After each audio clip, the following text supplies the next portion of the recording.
주식 투자 외에도 또 돈을 벌 수 있을 만한 투자 방법은 없나 고민을 하고 계시는 분들 많으실 거예요. 가상화폐 시장에 대한 부분 저희가 매일매일 챙겨드리고 있습니다. 코인캐치. 오늘은 고팍스 김유범 연구원과 함께 말씀 나눕니다. 연구원님 어서 오세요.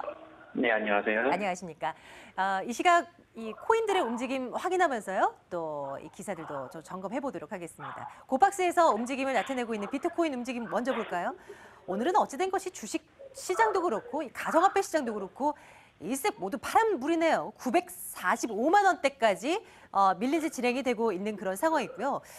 다음 코인도 보겠습니다. 이더리움 58만 1,500원대, 전일 대비해서는 거의 7% 가까운 하락으로 진행되고 있는 모습입니다. 자, 시장 분위기를 좀 어떻게 파악하고 계십니까, 연구원님? 네, 이따가 코인 뉴스 부분에서 소개해드릴 바이낸스 관련 보도가 나오면서 이에 대해 비트코인과 다른 가상화폐들의 가격이 좀 타격을 많이 입었는데요.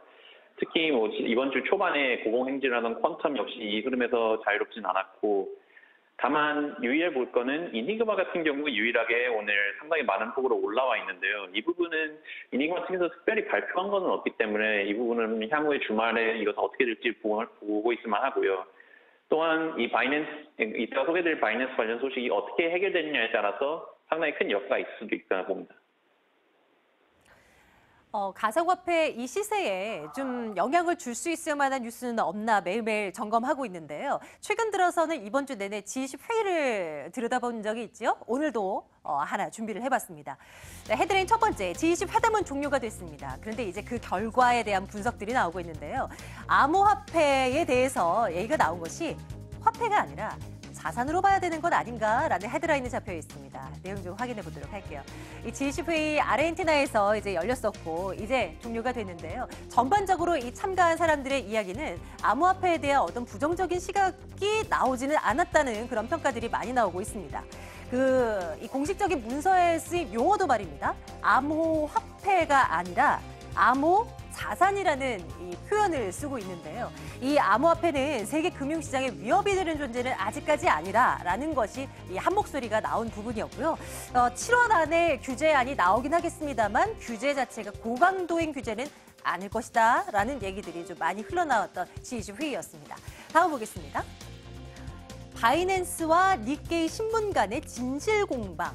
이 바이낸스라는 업체가 매번 이 화제가 되고 있는 상황인데요. 이 이슈 좀 들여다보도록 하겠습니다. 연구원님, 어떤 이야기가 나오고 있는 건가요? 네, 앵커님 말씀대로 바이낸스가 아무래도 세계 제1위 규모의 거래소다 보니까 소식이 많은 편인데요. 어제 저녁에 일본의 니케이 신문이 바이낸스가 일본에 영업 등록을 하지 않았다는 이유로 일본의 금융감독원이나 볼 수 있는 FSA로부터 경고를 받았고, 이에 대응하지 않을 경우 바이낸스가 향후 일본에서 영업을 아예 할 수 없게 될 것이다라는 기사를 냈거든요. 이에 따라서 어제 비트코인과 다른 암호화폐들의 하락도 이 부분에 대해서 연결된 것으로 볼 수 있는데, 기사가 나온 지 몇 시간 후에 바이낸스의 CEO가 본인의 트위터를 통해서 바이낸스는 현재 FSA와 매우 유익한 대화를 나누고 있고 FSA로부터 그러한 경고를 받은 적이 없다. 또한 니케이 신문이 무책임한 언론 행보를 보였다고 강력한 언어를 쓰면서 비판했습니다. 이에 따라서 평소에 암호화폐와 이 블록체인 시장에 대해 회의적이었던 사람들과 이것을 긍정적으로 생각하던 사람들의 어떤 편가르기가 많이 진행되고 온라인상에서 많은 다툼이 일어났는데요. 아직까지 어느 측의 주장이 진실인지 는 밝혀지진 않은 상황입니다. 다만 일본이 실제로 암호화폐 거래소를 등록하는 것은 의무화하고 있고요. 지난달에 마카오를 기반으로 한 거래소에 등록 없이 운영하는 것에 대해서 경고를 발부한 적은 있습니다. 따라서 정확히 바이낸스가 등록을 했는지 안 했는지 그리고 경고가 실제로 와갔는지까지는 알 수 없지만 이 부분에 대해서 진실이 어떻게 나오느냐에 따라서 암호화폐 시장에 큰 타격을 넣을 수도 있다고 봅니다. 한번 지켜봐야 되겠네요. 앞으로 또 어떤 얘기들이 오가는지요. 자, 오늘의 코인 들여다보겠습니다. 연구원님, 어떤 코인 오늘 공부해 볼까요? 예, 오늘의 코인은 상대적으로 많은 분들이 좀 들어보셨을 만한 코인인데 바로 스텔라입니다.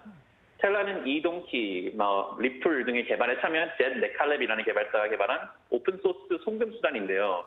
이 시스템의 설명이 전에서 약간 구분해야 될 게 있는 게 스텔라라는 이름이 좀 혼용돼서 쓰이고 있는 부분이 있는데 약간 세부적으로 구분을 하자면 그냥 일반 스텔라 또는 스텔라 네트워크라고 하면 이 스텔라라는 암호화폐에 기반이 되는 자산가치 이동 네트워크, 이것을 그냥 스텔라라고 하고요. 실제로 고객들 거래소에서 사고 XRM으로 표기되는 이 토큰의 정식 명칭은 스텔라 루벤입니다. 그리고 이 스텔라 네트워크를 관리하고 지원하는 비영리 재단의 이름이 스텔라 재단인데요. 따라서 흔히 스텔라를 산다고 했을 때 정확하게는 스텔라 루멘을 산다라는 것을 유의하셔야 될 것 같습니다. 이것은 이더리움 같은 경우도 약간 비슷한 케이스인데요.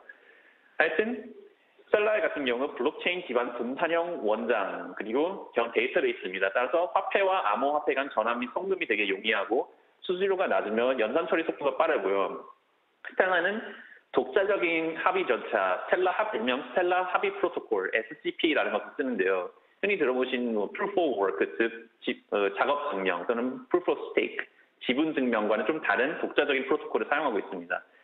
앞서 말씀드린 그 분산형 원자는 스텔라 네트워크에 연결되어 있는 각 서버에 보관되고 모든 서버에 저장된 원자는 매일 5초마다 갱신되어서 서로 혹시 오차가 없는지를 확인하고 있습니다. 그리고 스텔라 네트워크 상에는 앵커, 직역하면 닷이라는 것이 존재하는데요. 이 앵커라는 존재들이 기존에 쓰이는 어떤 화폐와 스텔라 루멘을 이어주는 일종의 다리 역할을 해줍니다. 스텔라 웹사이트에 보면 공식적으로 어떤 그 회사들이 앵커 역할을 하고 있는지가 나와 있는데요.